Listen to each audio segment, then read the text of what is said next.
δουλέψανε. Ό,τι και αν έγινε αντέξανε. Οι γίγαντες γεννήθηκαν, μεγάλωσαν, θεριέψανε. Και πάμε πάλι, είναι η Αθήνα και τα στενά της. Η σκηνή ψάχνει να βρει τα πιο γαμάτα παιδιά της. Σκορπώντας MCs φτιαγμένους από στάχτη. Με πρίγκιπας και είναι λογικό να με έχει σάχτη. Πίσω δεν έχω αποθυμένο να κάνω.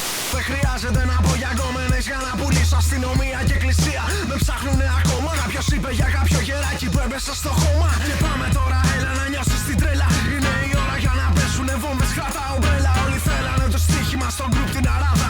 Αλλά σ' άφησα μαλάκα όπως το Euro η Ελλάδα. Στοίχημα μάγκα.